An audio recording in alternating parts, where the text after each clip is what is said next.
तथा न वर्ण आश्रम एवं जाति से ही अहम भाव होता है, वह निश्चय ही भगवान का प्यारा है, जो धन संपत्ति अथवा शरीर आदि में यह अपना है और यह पराया, इस प्रकार का भेदभाव नहीं रखता। समस्त पदार्थों में समस्वरूप परमात्मा को देखता रहता है, समभाव रखता है तथा किसी भी घटना अथवा संकल्प से विक्षिप्त न होकर शांत रहता है, वह भगवान का उत्तम भक्त है। राजन, बड़े बड़े देवता और ऋषि मुनि भी अपने अंतःकरण को भगवानमय बनाते हुए जिन्हें ढूंढते रहते हैं, भगवान की ऐसी चरण कमलों से आधि क्षण आधि पल के लिए भी जो नहीं हटता, निरंतर उन चरणों की सन्निधि और सेवा में ही संलग्न रहता है। जहाँ तक कि कोई स्वयं उसे त्रिभुवन की राज्य लक्ष्मी दे दे तो भी वह भगवत स्मृति का तार नहीं तोड़ता, उस राज्य लक्ष्मी की और ध्यान नहीं देता। वही पुरुष वास्तव में भगवत भक्त वैष्णवों में अग्रगण्य है, सबसे श्रेष्ठ है।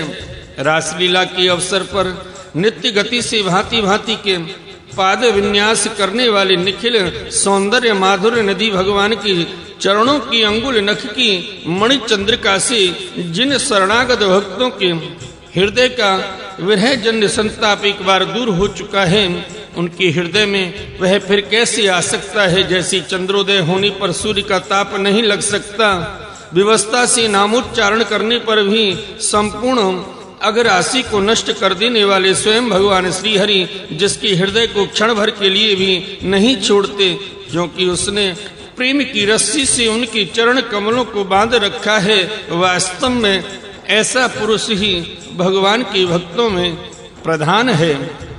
बोले श्रीमद् भागवत महापुराण की जय।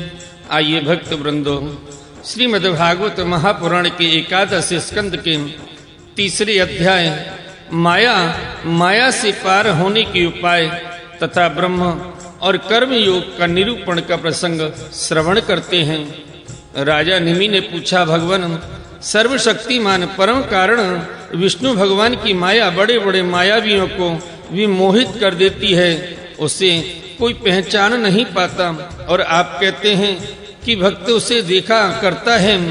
अतः अब मैं उस माया का स्वरूप जानना चाहता हूँ, आप लोग कृपा करके बतलाइए। योगीश्वरों, मैं एक मृत्यु का शिकार मनुष्य हूँ। संसार के तरह तरह के तापों ने मुझे बहुत दिनों से तपा रखा है। आप लोग जो भगवत कथा रूप अमृत का पान करा रहे हैं, वह उन तापों को मिटाने की एकमात्र औषधि है। इसलिए मैं आप लोगों की इस वाणी का सेवन करते करते तृप्त नहीं होता। आप कृपया और कहिए। अब तीसरे योगेश्वर अंतरिक्षी जी ने कहा, राजन, भगवान की माया स्वरूपतः अनिर्वचनीय है, इसलिए उसके कार्यों के द्वारा ही उसका निरूपण होता है। आदि पुरुष परमात्मा जिस शक्ति से संपूर्ण भूतों के कारण बनते हैं और उनकी विषय भोग तथा मोक्ष की सिद्धि के लिए अथवा अपने उपासकों की उत्कृष्ट सिद्धि के लिए स्वनिर्मित पंचभूतों के द्वारा नाना प्रकार के देव मनुष्य आदि शरीरों की सृष्टि करते हैं, उसी को माया कहते हैं। इस प्रकार पंच महाभूतों के द्वारा बने हुए प्राणी शरीरों में उन्होंने अंतर्यामी रूप से प्रवेश किया और अपने को ही पहले एक मन के रूप में और इसके बाद 5 ज्ञानेंद्रिय तथा 5 कर्मेंद्रिय, इन 10 रूपों में विभक्त कर दिया तथा उन्हीं के द्वारा विषय भोग कराने लगे। वे देहाभिमानी जीव अंतर्यामी के द्वारा प्रकाशित इंद्रियों के द्वारा विषयों का भोग करता है और इन पंचभूतों के द्वारा निर्मित शरीर को आत्मा अपना स्वरूप मानकर उसी में आसक्त हो जाता है। यह भगवान की माया है। अब वह कर्मेंद्रियों से सकाम कर्म करता है और उनके अनुसार शुभ कर्म का फल सुख और अशुभ कर्म का फल दुख भोग करने लगता है और शरीरधारी होकर इस संसार में भटकने लगता है। यह भगवान की माया है। इस प्रकार यह जीव ऐसी अनेक अमंगलमय कर्म गतियों को, उनके फलों को प्राप्त होता है और महाभूतों के प्रलय पर्यंत विवश होकर जन्म के बाद मृत्यु और मृत्यु के बाद जन्म को प्राप्त होता रहता है। यह भगवान की माया है। जब पंचभूतों के प्रलय का समय आता है तब अनादि और अनंत काल स्थूल तथा सूक्ष्म द्रव्य एवं गुण रूप समस्त व्यक्त सृष्टि को अव्यक्त की ओर, उसके मूल कारण की ओर खींचता है। यह भगवान की माया है। उस समय पृथ्वी पर लगातार 100 वर्ष तक भयंकर सूखा पड़ता है, वर्षा बिल्कुल नहीं होती। प्रलय काल की शक्ति से सूर्य की उष्णता और भी बढ़ जाती है तथा वे तीनों लोकों को तपाने लगते हैं। यह भगवान की माया है। उस समय शेषनाग संकर्षण के मुंह से आग की प्रचंड लपटें निकलती हैं और वायु की प्रेरणा से लपटें पाताल लोक से जलाना आरंभ करती हैं तथा और भी ऊंची ऊंची होकर चारों ओर फैल जाती हैं। यह भगवान की माया है। इसके बाद प्रलयकालीन सांवर तक मेघगण हाथी की सूंड के समान मोटी मोटी धाराओं से 100 वर्ष तक बरसता रहता है। उससे यह विराट ब्रह्मांड जल में डूब जाता है। यह भगवान की माया है। हे राजन, उस समय जैसे बिना ईंधन की आग बुझ जाती है, वैसे ही विराट पुरुष ब्रह्मा अपने ब्रह्मांड शरीर को छोड़कर सूक्ष्म स्वरूप अव्यक्त में लीन हो जाते हैं।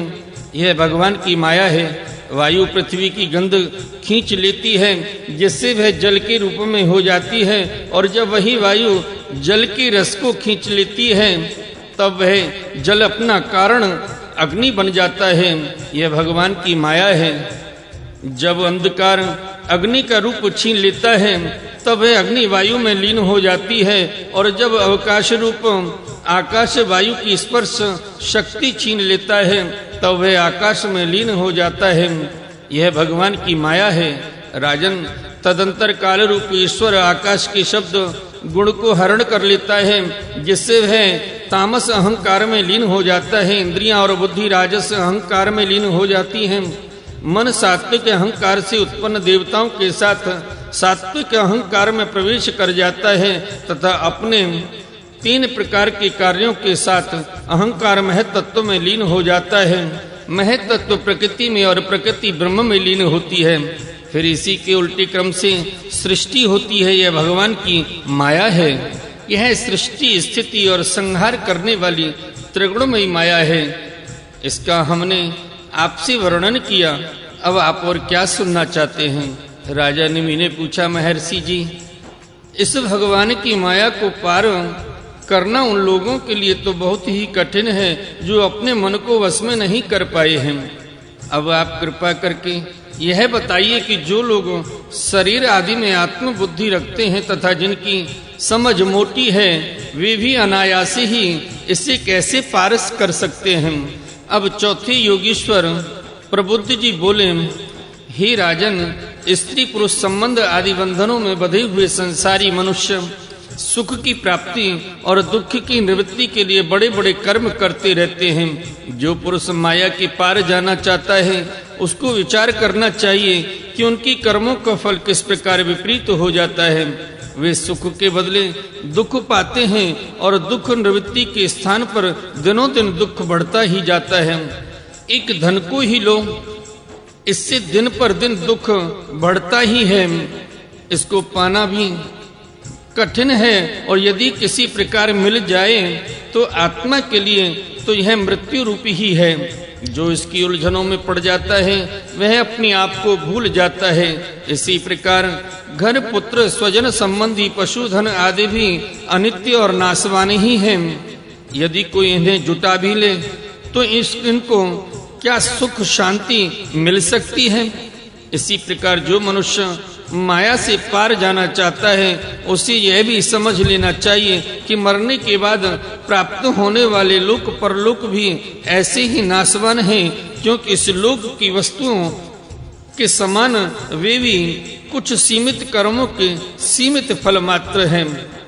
वहां भी पृथ्वी के छोटे छोटे राजाओं के समान बराबर वालों से होड़ अथवा लाग डांट रहती है। अधिक ऐश्वर्य और सुख वालों के प्रति छिंद्रावेषण तथा ईर्ष्या द्वेष भाव रहता है।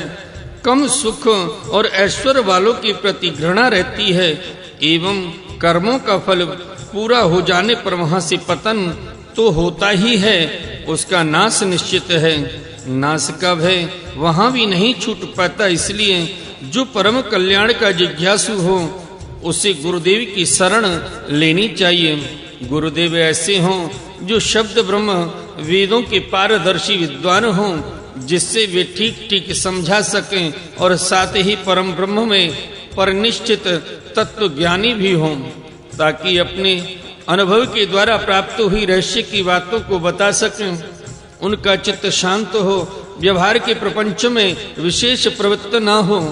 जिज्ञासुओं को चाहिए कि गुरु को ही अपना परम प्रियतम आत्मा और इष्ट देव माने, उनकी निष्कपट भाव से सेवा करें और उनके पास रहकर भागवत धर्म की भगवान को प्राप्त करने वाले भक्ति भाव के साधनों की क्रियात्मक शिक्षा ग्रहण करें। इन्हीं साधनों से सर्वात्मा एवं भक्त को अपनी आत्मा का दान करने वाले भगवान प्रसन्न होते हैं। पहले शरीर, संतान आदि में मन की अनासक्ति सीखें, फिर भगवान की भक्तों से प्रेम